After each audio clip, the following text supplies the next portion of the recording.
Переходим к рассмотрению ходатайства. Слово для доклада предоставляется судье Джумабаеву Латифу Пазыловичу.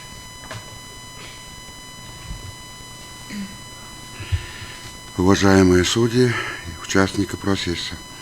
Конституционный суд Кыргызской Республики 17 июня 2022 года поступило ходатайство Исмаиловой Тюлейхан Асаналиевны о проверке соответствия частей 2-3 статьи 17 Закона Кыргызской Республики о некоммерческих организациях, части 1 статьи 14 Закона Кыргызской Республики о государственной регистрации юридических лиц, филиалов, статья 36 Конституции Кыргызской Республики во взаимосвязи с ее структурными элементами, частью 4 статьи 1, частью 2 статьи 2, частями 1, 2, 4, 5, 6 статьи 23, частями 1, 2 статьи 24, статьей 55, частями 1, 2 статьи 56 Конституции Кыргызской Республики. Как следовало из ходатайства, в соответствии с законом Кыргызской Республики от 26 июня 2021 года, закон о некоммерческих организациях и государственной регистрации юридических лиц, филиалов, был внесен ряд изменений, в результате которых появились отмеченные выше оспариваемые нормы. Так, согласно частям 2 и 3 статьи 17 закона о некоммерческих организациях, размере и структуру доходов, а также сведения о размере и составе имущества некоммерческой организации, ее расходов не могут быть предметом коммерческой тайны. Некоммерческая организация, осуществляющая деятельность за счет денежных и материальных средств, предоставленных на безвозмездной основе, ежегодно до 1 апреля размещает на сайте уполномоченного налогового органа сводную информацию об источниках формирования денежных средств, направлениях их расходования, а также сведения о приобретенных, используемых и отчуждаемых имуществах за предыдущий год. В силу другой оспариваемой нормы, то есть части 1 статьи 14 закона о государственной регистрации юридических лиц, филиалов, не предоставление юридическим лицам отчета в течение 1 года влечет его принудительную ликвидацию в судебном порядке. По мнению заявителя, необходимость предоставления некоммерческим организациям соответствующего отчета препятствует их функциональной независимости, что приводит к ограничению права на свободу объединения. При этом право каждого на свободу объединения включает в себя не только право свободно создавать объединения для защиты своих интересов и выражения своих мнений и убеждений, но и их свободу деятельности.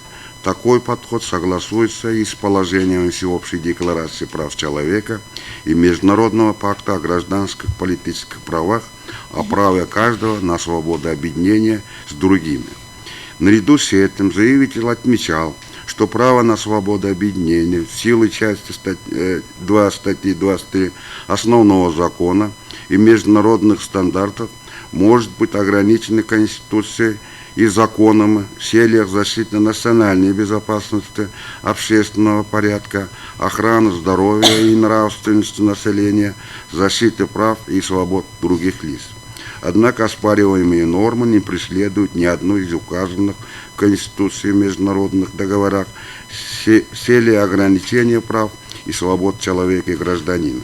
Субъект обращения утверждал, что информация об источниках формирования денежных средств, направлениях их расходования, а также сведения о приобретенных, используемых и отчуждаемых имуществах не подлежит разглашению, поскольку она подпадает под действие статьи 64 Налогового кодекса, которая, в свою очередь, отнесет любые сведения о налогоплательщике налоговой тайне.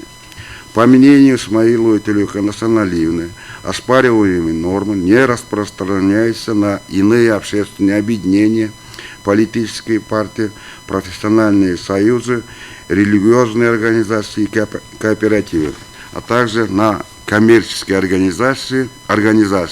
Следовательно, указано ограничение вида обременения, как сдача отчета в налоговый орган и отмена коммерческой тайны являются дискриминационными.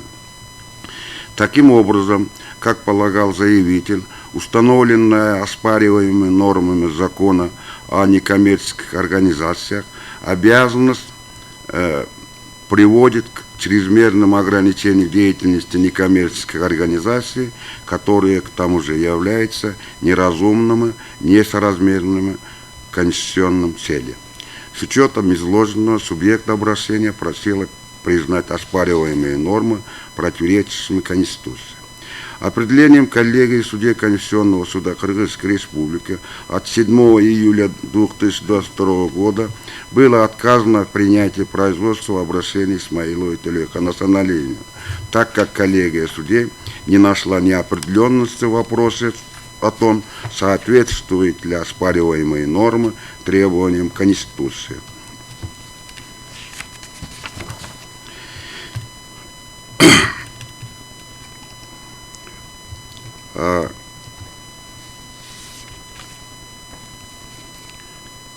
Не согласившись с определением коллегии судей, Исмаилова Тулека Насаналиевна 6 октября 2022 года обратилась с жалобой в Конституционный суд Кыргызской Республики.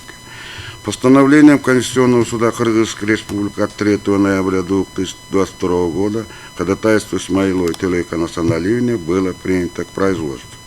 В ходе проведения подготовки дела к судебному заседанию стороной ответчиком признан Жогорку Кеңеш Кыргызской Республики. В качестве третьих лиц привлечены Кабинет министров Кыргызской Республики, Министерство юстиции Республики, Государственная налоговая служба при Министерстве финансов. 17 мая 2023 года в ходе судебного заседания поступило ходатайство постоянного представителя Жогорку Кеңеша в Конституционном суде Кыргызской Республики Исранова Самата Кштобековича о прекращении данного дела в части проверки конституционности статьи 14 Закона Кыргызской Республики о государственной регистрации юридических лиц филиалов. Как следует из ходатайства, в соответствии с законом Кыргызской Республики о внесении изменений в некоторые законодательные акты Кыргызской Республики в сфере регистрации юридических лиц и признания утратившего силу закона Кыргызской Республики о государственной регистрации юридических лиц филиалов от 28 февраля 2003 года за номером 44 Кыргызская Республика о государственной регистрации юридических лиц филиалов был признан утратившим силу. В этой связи Конституционный суд Кыргызской Республики своим определением от 17 мая 2023 года удовлетворил данное ходатайство и прекратил производство дела по этой части.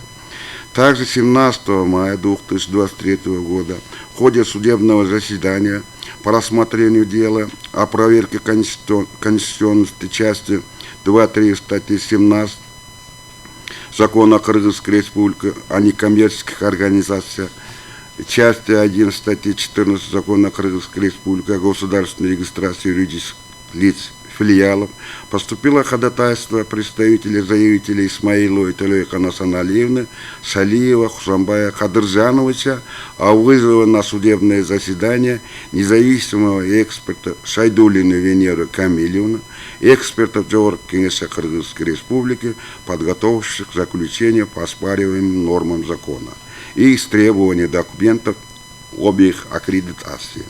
Определением Конституционного суда Кыргызской Республики от 17 мая 2023 года указанное ходатайство о вызове экспертов и истребовании дополнительных доказательств было удовлетворено. Заседание Конституционного суда Кыргызской Республики было отложено на 7 июня 2023 года.